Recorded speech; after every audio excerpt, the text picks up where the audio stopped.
Deus, graças a Jesus, nós temos então aqui a oportunidade de mais uma vez nos reunirmos nessa casa de oração, e é sempre uma dádiva, é sempre uma bênção poder contar com uma dádiva como essa. Então é assim que a gente agradece muito a oportunidade de chegarmos ao dia de hoje, cada um a seu modo, alguns com uma história bastante complexa, de muita dor, de sofrimento, outros nem tanto, mas seja como for, graças a Deus, chegamos ao dia de hoje e isso é muito valoroso. Bom, os companheiros da casa propuseram como tema uma pergunta: é possível desenvolver a mediunidade? Do que a companheira pôde nos informar, algum frequentador da casa propôs essa pergunta, essa indagação, e os companheiros trabalhadores da casa acataram para trazer como tema para a gente dialogar, tanto quanto possível, aqui sobre esse tema, sobre essa questão, e tentando então dar a ela uma resposta. Bom, e aí nesse processo de tentar organizar uma resposta, algumas coisas que inicialmente nos foram ocorrendo era no sentido de buscar algumas definições para questões básicas e primordiais para conversar sobre. Uma primeira a respeito do que é ser médium. Quando se diz que tal pessoa é médium, o que isso significa? Nas falas de Allan Kardec, e até me permitam uma breve leitura, justamente aqui em O Livro dos Médiuns, não é? Que é uma obra básica, é o segundo livro publicado por Allan Kardec, após a publicação de O Livro dos Espíritos, onde ele vai justamente tratar desse assunto em especial. E aí, há aqui um momento, no capítulo 14, onde ele objetivamente vai dar uma resposta a essa pergunta inicial. Ele vai dizer que médium é toda pessoa que sente, num grau qualquer, a influência dos espíritos. Toda pessoa que, em qualquer medida, sinta a influência dos espíritos é, portanto, médium. Bom, mas há aqui uma adição a ser feita, relacionada à mediunidade. E aí fomos buscar um comparativo. Se a respeito de alguém que ouve, nós podemos dizer que ela é audiente, esse audiente é o equivalente para o médium, a médium. A faculdade de ouvir, a audição, o sentido humano, físico, é o equivalente da mediunidade. O médium é a pessoa que tem essa sensibilidade, e a mediunidade é esse sentido. Bom, pensando aqui nessas duas questões, médium e mediunidade, algo que ainda é necessário somar e acrescentar aqui para a construção da nossa reflexão é a ideia de que essa sensibilidade, essa possibilidade de perceber a presença, ou em alguns outros casos de ouvir, há alguns tipos de mediunidade, e aí não vamos caminhar para fazer menção a todos, mas quando aqui mesmo em O Livro dos Médiuns se vai analisar, se vai estudar e tentar compreender junto com Kardec as variedades dessas mediunidades, nós vamos encontrar mais ou menos 27 tipos de mediunidade. E é aí que vai ficar elencado os médiuns, a sensibilidade para enxergar os espíritos, para ouvir os espíritos, para como que emprestar as cordas vocais para que o espírito se manifeste diretamente. A que ficou muito conhecida através de Chico Xavier, que é a psicografia, essa sensibilidade que o levou a escrever tanto e produzir tantos livros, tantas obras. E assim nós poderíamos ir listando até mais ou menos o número de 27 tipos de mediunidade. Quando Allan Kardec faz essa menção, então, ao fato de que se a pessoa tem, em um grau qualquer, a sensibilidade aos espíritos, ela é, portanto, médium, ainda que de forma muito rudimentar, como ele continua o texto, para qualquer uma das 27, essa pessoa é, portanto, médium. Bom, daqui a pouco vai ficar mais claro a razão pela qual estamos fazendo a menção nesse sentido. Mas, ainda tentando construir a resposta para a pergunta, nos ocorre uma outra questão, que é uma questão de semântica. Semântica no sentido de, fiquei imaginando, se a pessoa que perguntou, é possível desenvolver a mediunidade?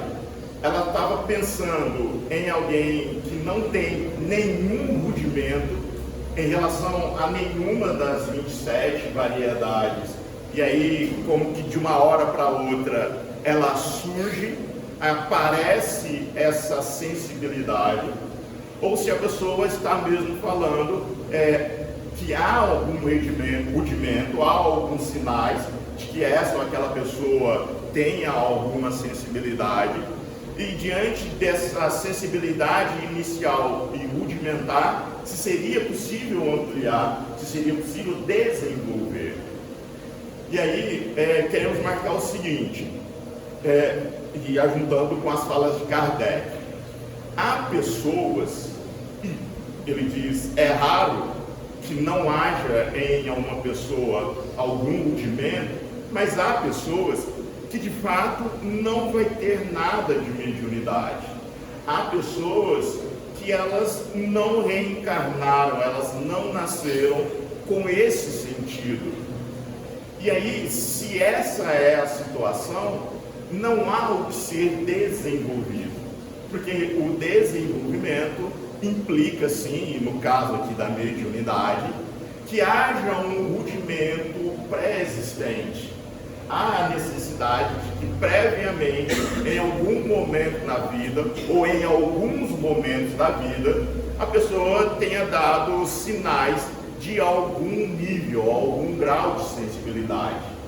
Se em algum momento da vida essa pessoa demonstra algum grau de sensibilidade, aí sim, aí é que nós vamos considerar de fato a possibilidade de desenvolver, de ampliar, de disciplinar, de estabelecer uma metodologia para se trabalhar então essa mediunidade. E aí nós já estamos como que respondendo que sim, é possível desenvolver a mediunidade com essa condicionante, desde que haja um rudimento, desde que haja algum sinal pré-existente, desde que a pessoa já tenha manifestado em alguma situação essa sensibilidade. Nesse caso, sim, é possível desenvolver. E aí, nesse aspecto, gostaríamos ainda de fazer mais um destaque aqui mesmo relacionado ao Livro dos Médiuns, porque Allan Kardec, nas obras básicas todas, ele faz uso de títulos duplos para os livros. E aqui, para o Livro dos Médiuns, o segundo título seria Guia dos Médiuns e dos Evocadores, e na contracapa do livro, dentre outras indicações de assuntos contidos na obra, a gente vai ler justamente o desenvolvimento da mediunidade. E depois, lá no capítulo 17 desse livro, o título do capítulo é Formação dos Médiuns. E ele vai dedicar a parte ali do texto para discutir esse processo de desenvolvimento da mediunidade. Então, sim, se já houver alguma sensibilidade, se a pessoa já tem demonstrado essa afinidade, sim, é possível desenvolver.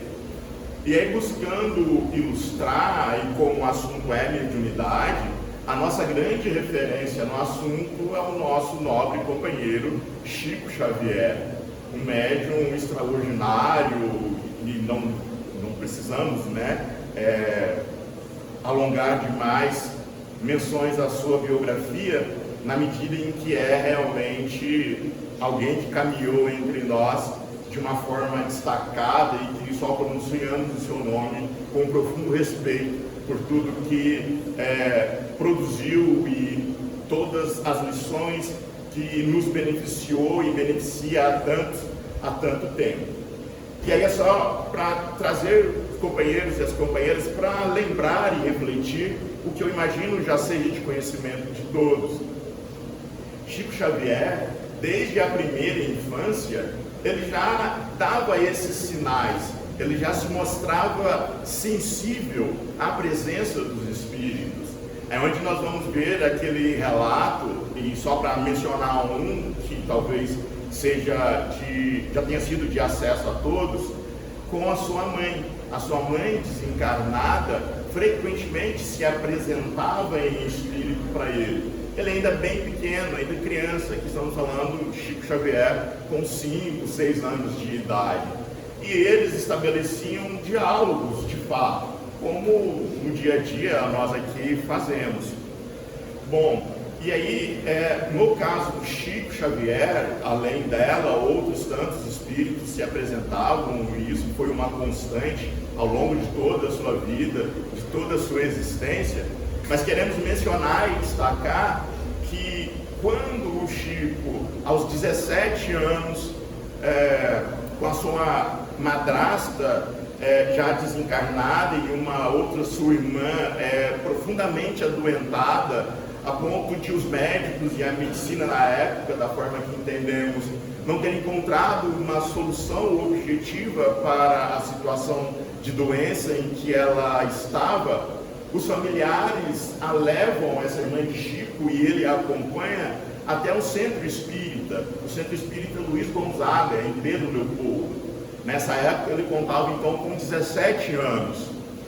E nessa ida dele ao Centro Espírita, com essa aflição também, ficamos aqui imaginando, de uma solução, de uma cura, na busca de uma cura para a irmã, eis que ali, sentado à mesa, a sua mãe se manifesta espiritualmente, mas agora já através da psicografia, e escrevendo, a sua mãe desencarnada, através da mediunidade dele, apresenta o que seria então um tratamento a ser aplicado à sua irmã. O que de fato ocorreu e de fato levou a irmã a se curar da doença que no momento ela se encontrava. E dos relatos, pelo menos que particularmente tive acesso, esse é o primeiro momento em que o Chico efetivamente escreve um texto. Então percebam, isso se dá quando ele tem 17 anos. E estamos falando do ano 1927. Contudo, o primeiro livro publicado, com textos produzidos através da mediunidade, da psicografia de Chico, vai ser publicado em 1932. Então, aqui em um exercício que não precisamos também tentar ser muito exatos, ao longo de pelo menos uns 2 ou 3 anos, vamos colocar assim, Chico Xavier, ele produziu muitos textos. Depois desse primeiro momento, no Centro Espírita Luiz Gonzaga, ele se manteve frequentando e muitos outros textos foram produzidos através da sua mediunidade. Mas eis que chega um momento no qual Emmanuel, o seu mentor espiritual, o espírito responsável pelo trabalho mediúnico dele, se apresenta e diz a ele, recomenda, sugere, que todos aqueles textos que haviam sido produzidos até então fossem descartados, que ele realmente jogasse fora todos aqueles textos produzidos ao longo daquele tempo, e justamente indicando que aqueles textos foram só para preparação, que todo aquele tempo, tudo aquilo que foi feito, era ele em treinamento. Allan Kardec, aqui mesmo em O Livro dos Médiuns, vai fazer menção ao fato, um relato então, de que os espíritos falavam muito na necessidade de um médium conseguir soltar a mão, a expressão que ele usa. É no sentido de tentar romper mesmo uma dificuldade material, uma dificuldade orgânica do médium. E aí o Chico, ao longo desse tempo, ele estava nesse processo de soltar a mão, de adequar a sua conformação física ao processo e ao trabalho, ao mandato mediúnico que dali para diante, então, se estabeleceria de uma forma tão grandiosa. Porque depois de Parnaso, de Além Túmulo, nós temos aí mais outras 411 obras, 411 livros publicados através da mediunidade do Chico. Para não fazer menção aos muitos textos, às muitas cartas, de muitas mães para seus filhos, de filhos para suas mães, para os familiares. Realmente, o que se produziu através da psicografia, através da mediunidade de Chico Xavier, é extraordinário. Mas percebam, mesmo ele não ficou então dispensado desse processo, desse intervalo de tempo dedicado ao desenvolvimento da mediunidade. Então, é absolutamente sim necessário, inclusive, pelo menos aqui nesse ambiente, nesse contexto que estamos falando, da doutrina espírita, né? É absolutamente necessário que o médium passe por esse processo de desenvolvimento da sua mediunidade.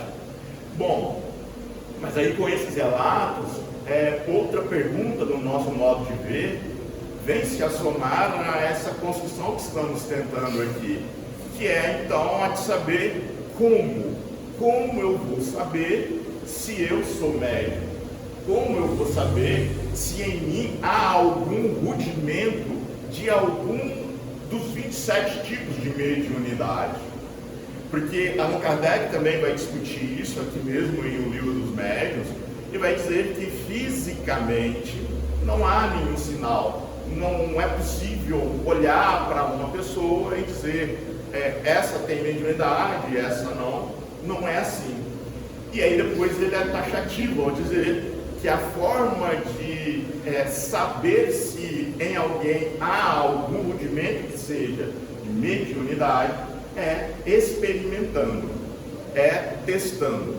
A pessoa teria de se permitir experimentar a mediunidade. E aí, na sequência, a gente já fica pensando na metodologia para fazer esse experimento, para fazer esses testes. E é uma metodologia que, inclusive, depois há de acompanhar ao longo de todo o processo de desenvolvimento. E aqui, Allan Kardec, ao preparar, ao elaborar essa metodologia, ele vai, por exemplo, e na verdade nem é a título de exemplo, eu acho que podemos colocar como uma condicionante taxativa. A primeira indicação dele é a necessidade de estudar, é a necessidade de conhecer os princípios teóricos, todos muito bem descritos e discriminados por ele nas obras básicas. No quesito mediunidade, fica evidenciado e particularizado em O Livro dos Médiuns, mas é fora de dúvida que o estudo e a compreensão de O Livro dos Espíritos, a vivência relacionada ao Evangelho segundo o Espiritismo, o céu e o inferno, a Gênese, isso para não fazer menção a tantas outras obras que seriam básicas para a boa compreensão a respeito da mediunidade. O estudo dessas obras, o conhecimento é absolutamente necessário. Essa é a indicação de Allan Kardec para o caminho a ser seguido a quem pretende, então, buscar ter essa ciência, se há ou não algo de mediunidade. Nesse processo de ir mencionando e destacando o passo a passo, ele vai dizer que é possível que sozinha a pessoa trabalhe e se dedique para essa identificação. É possível. Contudo, não é o mais recomendável. Não é o mais recomendável por conta dos riscos a que a pessoa pode se expor. E aqui cabe um destaque importante. Allan Kardec mesmo é quem vai dizer, e é muito importante, que como há homens, há espíritos. E aqui querendo significar, da mesma forma que há pessoas muito boas, voltadas e dedicadas ao bem, há pessoas não tão dedicadas assim ao bem, e pelo contrário, até mesmo buscando oportunidades aí de causar prejuízos de ordem variada a quem quer que seja.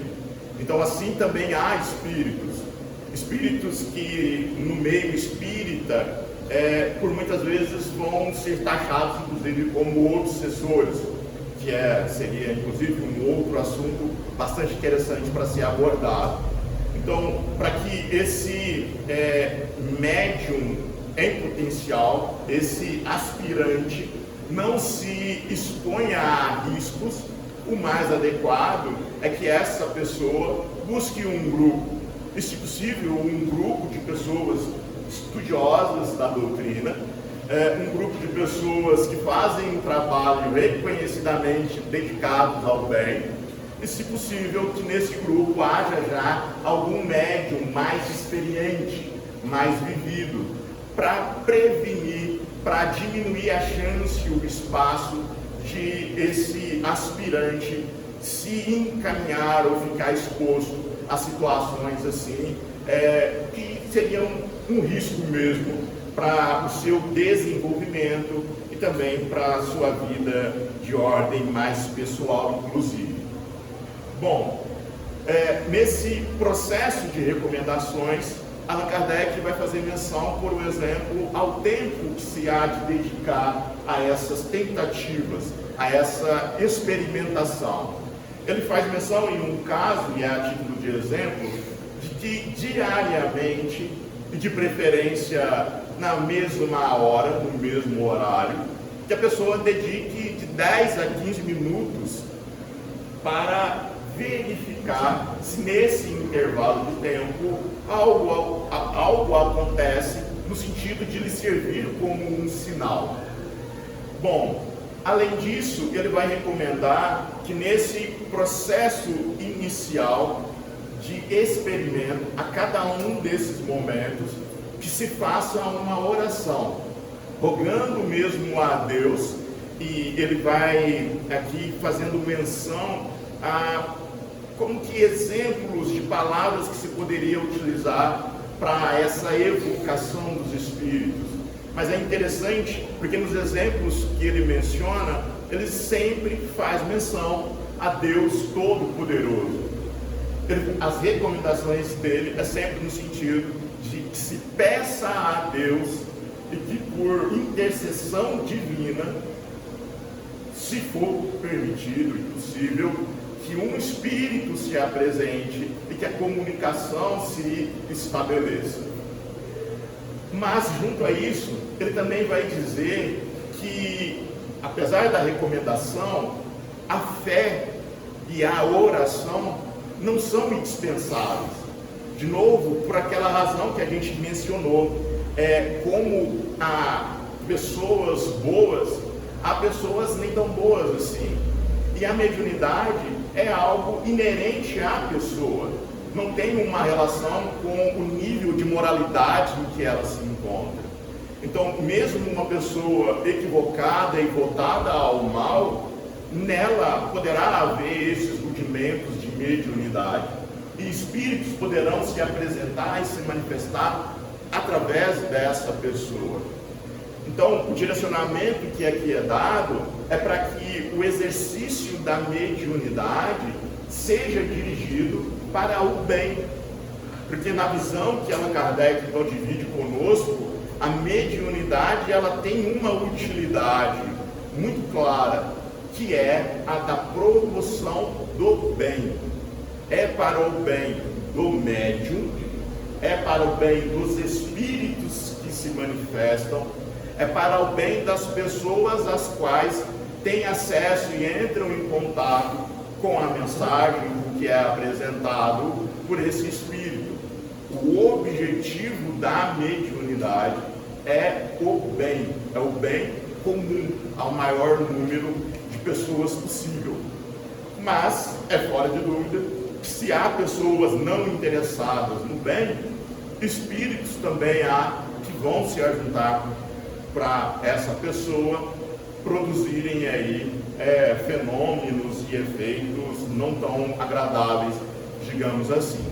Então, na doutrina espírita, em uma casa espírita, os trabalhos são todos dirigidos para o bem, e é assim que nós vamos, como agora, assistir todos os trabalhos na casa espírita sendo iniciado com uma oração, com uma rogativa de pedido mesmo de proteção a Deus, para que todos os trabalhos, todas as atividades da casa transcorram em ordem, em paz, no objetivo de promoção, de bem-estar a todos nós que aqui viemos buscar justamente essa condição para nós mesmos, para os nossos familiares, para aqueles que nos são queridos ao coração. Então, essa demanda por dirigir a Deus uma prece e, em nome de Deus, fazer esse teste, esse experimento, é outra recomendação muito importante. Mas também cabe aqui perceber o seguinte: Allan Kardec relata que ele presenciou médiuns que experimentaram, tentaram nesses moldes, diariamente, no mesmo horário, ao longo de 6 meses, e nada foi produzido através deles. Só lembrando de novo, estamos mencionando 27 tipos de mediunidade. Mas quais são os tipos de mediunidade que mais se busca, que mais se pretende? Aqui a gente consegue listar de forma mais fácil a psicografia, a psicofonia, essa possibilidade de o espírito falar através do médium, a vidência, a possibilidade de enxergar, e a audiência, de ouvir os espíritos. Mas na lista dos 27, nem todos geralmente se experimentam. E aqui já é algo para a nossa reflexão. O rudimento que caracteriza o médium está relacionado a qualquer um dos 27 tipos de mediunidade. Aqui é só algo mesmo para a nossa reflexão. E aí, adicionalmente, nesse processo de reflexão, eu fiquei pensando o seguinte: nesse relato de Kardec, da pessoa que experimentou diariamente ao longo de 6 meses, essa pessoa fez então 180 tentativas, né? 6 meses, 180 dias mais ou menos. Bom, mas, por um exemplo, na casa espírita e na conformidade com a qual, por exemplo, aqui no grupo espírita da prece, hoje em dia se realiza, as reuniões mediúnicas ocorrem uma vez por semana. Então, se a pessoa se predispõe a uma vez por semana se apresentar à reunião mediúnica para experimentar, para testar, a gente está falando que essa pessoa vai passar aí algo em torno de 3 a 4 anos frequentando a casa espírita, frequentando já a reunião mediúnica, nesse processo de experimentar, de testar. E pode acontecer de, ao final desses 3 a 4 anos, nada ocorrer. Ao final desse tempo, pode acontecer de a pessoa então se dar conta, apoiada no caso por todos os companheiros da casa, de que nela não há nenhum rudimento de mediunidade, que de forma geral vai ser dirigido para esses tipos mais procurados, digamos assim. Bom, e aí Allan Kardec, ele realmente é extraordinário, porque aí, pensando nessa possibilidade, ele ainda vai fazer a recomendação a essa pessoa na qual não houve a manifestação de nenhum rudimento sequer de mediunidade. Essa pessoa, ela não deve se frustrar, ela não deve se sentir desprestigiada, digamos assim, pelos espíritos, porque para além da possibilidade de, através dela mesma, os espíritos se manifestarem, se nela não há e não é possível, há outras pessoas através das quais os espíritos podem se manifestar e dirigir, sim, mensagens que promovam o bem dessa pessoa. Aqui estamos realmente querendo destacar e marcar que o objetivo, a meta, a utilidade da mediunidade é a promoção do bem da pessoa. Bom, então, se ela pode recorrer a outros médios, bom, que assim seja e que assim se faça, e naturalmente assim será. Mas Allan Kardec vai ainda mais adiante nessa preocupação e coloca na hipótese de a pessoa não ter acesso, inclusive, a nenhum médium. Então, ela não é em si portadora de mediunidade e também não tem acesso a nenhum médium. Ainda aí, e ainda assim, nessa situação e nessa questão, Allan Kardec vai mencionar que essa pessoa também ainda não deve se sentir frustrada, não deve ficar decepcionada. E aqui ele já vai fazendo menção aos livros, aos muitos livros, e hoje nós temos ainda um número sem igual de livros e textos vários que foram escritos, produzidos através de médiuns variados e que se achegam para nós com esse objetivo, com essa meta, de nos ajudar a ficar bem, a nos ajudar nesse processo de promoção de bem-estar. E aqui nós podemos ainda adicionar mais uma coisa. Nós conhecemos muitas pessoas que frequentam a casa espírita há muitos anos, há muito tempo, não só reuniões públicas como essa, mas as reuniões de estudo, as reuniões mediúnicas, inclusive, e que nunca tiveram uma mensagem de um ente querido dirigida especificamente para si. Aqui o que estamos tentando e refletindo é que sim, através da mediunidade do Chico, muitos entes tiveram a oportunidade de trazer recados, de passar mensagens, informes a familiares, a pessoas próximas. Mas isso não é uma regra geral. Não é todo mundo que vai receber uma mensagem de um ente, por mais amado, por mais querido que seja. Poderá acontecer para muitos, como de fato acontece, de nunca receber nenhuma mensagem de nenhum ente próximo e querido. E em isso acontecendo, tudo mais que se conhece da doutrina espírita está perdido? Tudo mais é um erro, é um equívoco? Absolutamente não. A questão é que para uma manifestação dessa natureza se dar, se faz necessário a confluência de muitos fatores. E é só para mencionar alguns.